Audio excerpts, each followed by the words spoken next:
पहले तो जूले नमस्कार आदाब। और मैंने सोचा कि आपसे मुखातिब हुए काफ़ी देर हो गई, तो एक ये प्रेस वार्ता कर ली जाए कुछ मुद्दों पे। तो सबसे पहले तो मैं कहना चाहता हूँ कि ये बरस यहाँ लद्दाख के लिए बहुत पावन रहा है कि जो लॉर्ड बुद्धा के रेलिक्स यहाँ पे आए और लाखों की तादाद में लोगों ने दर्शन किए। तो उससे जो यहाँ की धरती है उसमें शांति का एहसास उस दौरान सबको हुआ। और आजकल जो हिज होलीनेस दलाई लामा यहाँ पे पधारे हैं और तमाम लोग वहाँ जाके दर्शन भी कर रहे हैं। और मुझे पता चला कि बहुत से युवा लोग वहाँ जाकर के दलाई लामा जी के दर्शन कर रहे हैं और अपनी अपनी बात रख रहे हैं खुल के। और कैसे अच्छी बात है कि जो युवा पीढ़ी है वो भी अपनी संस्कृति से पूरी तरह से जुड़ी है। तो अब प्रशासनिक मुद्दों पे कुछ हम बात कर लें तो उसमें सबसे पहले तो मैं आपको अपडेट एक देना चाहता हूँ आपके ज़रिए लोगों को कि किस प्रकार से हमारी जो रिक्रूटमेंट सरकारी नौकरियों की हुई है उसका आज की डेट में क्या स्थिति है। तो अगर हम नॉन गेजेटेड पोस्ट की बात करें तो कुल मिलाकर अभी तक 4011 पोस्टें भरी गई हैं। ग्रुप बी और ग्रुप सी की मिला के जब से यूटी बनी है तब से 4011 पोस्टें भरी हैं और 473 और पोस्टें ऐसी हैं जिनके नतीजे डिक्लेयर हो गए और अभी डॉक्यूमेंट वेरिफिकेशन चल रही है। यानी कि कुल मिला के 4484 पोस्टें ऐसी हैं जिनमें भर्तियां मुकम्मल हो गई हैं। सबसे पहली बात तो ये। इसके अलावा नॉन गेजेटेड वाले कैटेगरी में 648 पोस्टें और हैं जिसकी अभी एडवर्टीजमेंट निकली है और लोग अपने आवेदन भर रहे हैं और उसकी प्रक्रिया भी अगले कुछ 2-3 महीनों में ख़त्म हो जाएगी। अगर हम गेजेटेड पोस्ट की बात करें तो ग्रुप बी में 27 भर्तियां हुई हैं और अभी फ़िलहाल 344 जो भर्तियां हैं यूपीएससी के माध्यम से वो चल रही हैं। कुछ 2025 के साइकिल की हैं, कुछ 2024-26 के साइकिल की हैं। इसके अलावा मैं आपको ये जानकारी देना चाहता हूँ आपके माध्यम से लोगों को कि कल शिक्षा विभाग जो है 262 प्राइमरी और अपर प्राइमरी टीचर की पोस्टों की एडवर्टीजमेंट निकालने वाला है। और इसके चलते जितने शिक्षा से जुड़े लोग हैं जो टीचर बनना चाहते हैं उनके लिए एक नए रोजगार के एवेन्यूज़ खुलेंगे। आज लद्दाख यूनिवर्सिटी 47 पोस्टें एडवर्टाइज कर रही है जिसका बहुत देर से लोगों को इंतज़ार था। और आज के दिन मतलब मेरे ख्याल कुछ ही घंटों में ये एडवर्टीजमेंट जो है अपलोड कर दी जाएगी। इसके अलावा जो है सब इंस्पेक्टर की 40 पोस्टें एडवर्टाइज करी गई हैं जिसमें 7,000 से ज़्यादा आवेदन अभी तक प्राप्त हुए हैं। कांस्टेबल की 331 पोस्टें और फायरमैन कैटेगरी में 12 पोस्टें और इसी महीने में एडवर्टाइज होने जा रही हैं। तो कुल मिला के अगर देखा जाए लब्बो लबाब ये है कि 4,511 4,500 से ऊपर भर्तियां हो चुकी हैं और 1,684 अंडर रिक्रूटमेंट है। तो आपके माध्यम से मैं यही मैसेज सबको युवा पीढ़ी को खास तौर पे देना चाहता हूँ कि यूटी प्रशासन एकदम प्रतिबद्ध है कि जितनी हमारी पोस्ट्स हैं हर कैटेगरी की पोस्ट हैं उसको जल्द से जल्द भरा जाए। माननीय उपराज्यपाल जी ने गृह मंत्रालय में एक खत लिखवाया हमसे कि जो फीडर काडर की पोस्ट हैं gazetted non gauge sorry gazetted group B वो उनका भी जल्द से जल्द भर्ती करी जाए और मुझे उम्मीद है कि अगले 2-1 हफ्ते में ये गृह मंत्रालय से हमें उसकी मंजूरी मिल जाएगी, जिसके चलते लोग उन पोस्टों पर भी एप्लीकेशन अपने दे पाएंगे। इसके अलावा मैं कहना चाहूँगा कि जो डीपीसी जो हैं उसमें भी अब रफ्तार पकड़ी है। बहुत से अधिकारी मुलाजिम ऐसे थे जिनका वो नवतोड़ के चलते विजिलेंस क्लियरेंस नहीं हो रहा था। वो बाधा हमने हटा दी और उसके हटाने से अब तमाम डिपार्टमेंट्स में डीपीसी करने में भी एक गति पकड़ी है। तो वो भी एक अच्छी डेवलपमेंट है। इसके अलावा जो हमारा प्रशासनिक तंत्र है, आप सबको अवगत है कि पिछले कुछ हफ्तों में बहुत सी डेवलपमेंट्स हुई।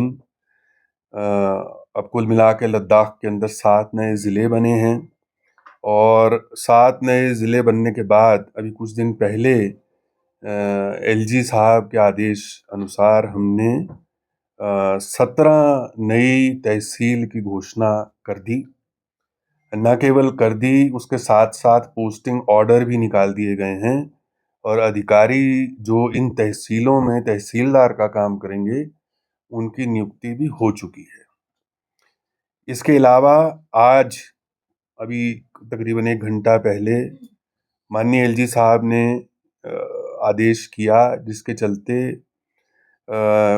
पीएचई और इरिगेशन फ्लड कंट्रोल के 4 नए डिवीज़न बनाए गए हैं और पीडब्ल्यूडी के 7 नए डिवीज़न बनाए गए हैं, जिसके अंदर 5 पीएमजीएसवाई के डिवीज़न हैं और साथ ही साथ तमाम अधिकारियों की पोस्टिंग कर दी गई है। तो कुल मिला के इसका निचोड़ ये है कि 7 ज़िलों में अब कम से कम 1 एक्सीएन पीडब्ल्यूडी का होगा, 1 पीएमजीएसवाई का होगा और 1 पीएचई और इरिगेशन फ्लड कंट्रोल का होगा। इसका माने ये हुआ कि जहाँ तक के राजस्व विभाग का सवाल है, रेवेन्यू एडमिनिस्ट्रेशन में एक तरफ प्रशासन को लोगों के करीब ले जाने के लिए एक बहुत बड़ी पहल करी गई कि जो तहसीलदारों की नियुक्ति और जो तहसीलें नहीं बनी, ताकि लोगों को दूर दराज के इलाकों से यहाँ वहाँ ना आना पड़े, उसके लिए सुविधा उपलब्ध हो। और उसी प्रकार से जो इंजीनियरिंग स्टाफ जो कि कोर होता है, जो बेस है किसी भी विकास कार्य का, उसके लिए भी एक्सीएंस की पोस्टिंग कर दी गई है। माननीय एलजी साहब जैसे जब द्रास गए, वहाँ लोगों ने बताया कि हमारे पास इंजीनियर नहीं है, इसी प्रकार से ज़ंस्कार के अंदर इंजीनियर नहीं थे। तो अब एक पूरा स्ट्रक्चर ज़िला प्रशासन का तैयार कर दिया गया है और मुझे विश्वास है कि ये सब डेवलपमेंट से विकास की गति में और तेज़ी आएगी। अब अगर हम जो प्रजातांत्रिक प्रक्रिया की बात करें, तो उसमें भी पिछले कुछ हफ्तों में बहुत तेज़ी पकड़ी है और हाल में जो 22 मई को दिल्ली में सब कमेटी की बैठक हुई और उसके उपरांत 3 जुलाई को जो लेह के अंदर एक बैठक हुई, बड़े ही रचनात्मक ढंग से चर्चा हुई, खुले माहौल में चर्चा हुई, हर इंसान ने अपनी बात रखी और उसके बाद एक कंसेंसस डेवलप होने के बाद उसके मिनट्स के ऊपर सबके हस्ताक्षर किए और कुछ जो मेंबरान थे, जो उसके सदस्य थे, उन मीटिंग का हिस्सा थे, उन्होंने ऑलरेडी ये मिनट्स जो हैं पब्लिक डोमेन के अंदर साझा किए हैं। इससे ये साफ जाहिर है कि केंद्र सरकार पूरी तरह से प्रतिबद्ध है कि जो जमहूरियत की जो कि एक प्रणाली है, जो प्रजातंत्र की एक आधारशिला है, वो लद्दाख के अंदर सुदृढ़ हो और ज़्यादा से ज़्यादा लोग जिनकी ये आकांक्षा है कि लद्दाख में एक नया स्वरूप प्रजातंत्र का शेप ले, उसके लिए बहुत बड़ा कदम हुआ है। अब अगले कुछ हफ्तों में मुझे विश्वास है कि जो लोग नुमाइंदे यहाँ से लद्दाख से जाते हैं और जो केंद्र सरकार के अधिकारी हैं, वो आपस में बैठकर एक मसौदा बनाएंगे जिसके अंदर जो आर्टिकल 371 के तहत एक नई रूपरेखा लद्दाख के लिए बननी है, जो एक यूटी लेवल बॉडी की जिसकी बात हुई है, उसको एक शेप दी जाएगी। अभी कंसेप्चुअली इस बात पे सहमति बन गई कि जो यूटी लेवल की बॉडी है उसमें legislative, executive, financial, administrative powers निहित होंगी। और ऐसा मॉडल उसमें आप देखेंगे मिनट्स के अंदर लिखा है कस्टमाइज्ड मॉडल फॉर लद्दाख। इसका मतलब है इस प्रकार का मॉडल जो कि देश के किसी और भाग में नहीं है और जो बेस्ट चीज उसके अंदर ली जा सकती है बाकी जगह से, उसको लेकर उसमें समाहित करके एक नया रूप दिया जाए जिससे लोगों का अच्छा विकास हो सके। इसके बाद तमाम जगह से जो शाम के लोग हैं, नुब्रा के लोग हैं, ज़ांस्कार के लोग हैं, द्रास के लोग हैं और चांगथांग के लोग हैं, इन सब की बड़ी मांग उठी है कि हमारे को ऑटोनमस डिस्ट्रिक्ट काउंसिल दी जाए। तो मैं आपसे ये साझा करना चाहता हूँ कि जो एलएचडीसी एक्ट है उसका सेक्शन 3 सबसेक्शन ए, उसमें लिखा है there shall be an autonomous hill development council for each district from such date as the government may by notification in the government gazette appoint on this behalf।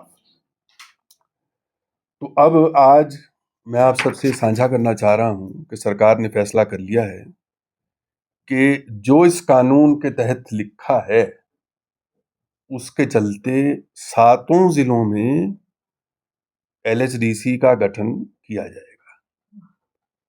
एलएचडीसी act के अंदर जो छोटी मोटी तरमीम की आवश्यकता है, और जाहिर सी बात है ये प्रक्रिया पूरी करने के लिए बहुत से कदम उठाने पड़ेंगे, डिलिमिटेशन होगी कॉन्स्टिट्यूएंसीज की, ये सब होगा। तो लेकिन ये आज क्लियर मैं आपसे कर दे रहा हूं कि सरकार का फैसला क्लियर है कि 7 जिलों की एक एलएचडीसी बनेगी और उस एलएचडीसी की वही पावर होगी जो कि एलएचडीसी एक्ट के अंदर लिखी है। इसमें क्लियर कर देना होगा कि जो यूटी लेवल बॉडी जिसकी हम कल्पना कर रहे हैं, जिसके ऊपर चर्चा चल रही है, उसके अधिकार और उसकी पावर्स डिफाइन करने के लिए जाहिर सी बात है कॉन्स्टिट्यूशनल अमेंडमेंट है उस, और जो नेगोशिएशन का प्रोसेस चल रहा है उसके बाद ही उसकी रूपरेखा बनेगी। और हो सकता है उसके बाद कुछ पावर्स की रीबैलेंसिंग भी हो, एलएचडीसी की पावर क्या है और यूटी लेवल बॉडी की पावर क्या है, लेकिन बुनियादी तौर पे जो डेमोक्रेटिक डिसेंट्रलाइजेशन जिसको हम कहते हैं, उसके लिए ये आज एक बड़ा फैसला मैं आपके साथ साझा कर रहा हूँ।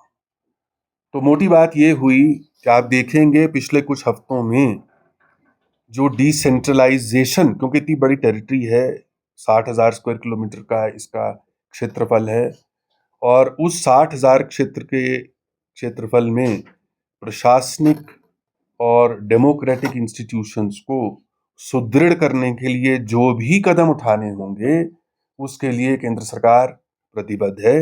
और यूटी प्रशासन में माननीय उपराज्यपाल महोदय ने हमें क्लियर निर्देश दिए हैं कि डिसेंट्रलाइजेशन ऑफ एडमिनिस्ट्रेशन, ताकि गांव में जो बैठा इंसान, दूर दराज के इलाकों में बैठे इंसान जिनकी आवाज़ लेह तक या करगिल तक नहीं पहुंच पाती थी, उसको उसकी समस्याओं को हल करने के लिए जो बन पाएगा प्रशासन से वो हमें करना है। इसके अलावा माननीय उपराज्यपाल ने ये भी निर्देश दिए हैं कि चीफ सेक्रेटरी से नीचे तक जितने सेक्रेटरीज हैं वो इन इलाकों का, नए ज़िलों का, सबका दौरा करेंगे रेगुलरली, और दौरा करने के बाद अपने आप को एक इससे अवगत कराएंगे कि लोगों की समस्याएं क्या हैं, ताकि उसका निपटारा जल्द से जल्द हो सके। तो आज मैं आप सबसे इतनी ही बात करना चाहता था। अगर आपके कोई इस मुतालिक सवाल हों तो पूछ सकते हैं।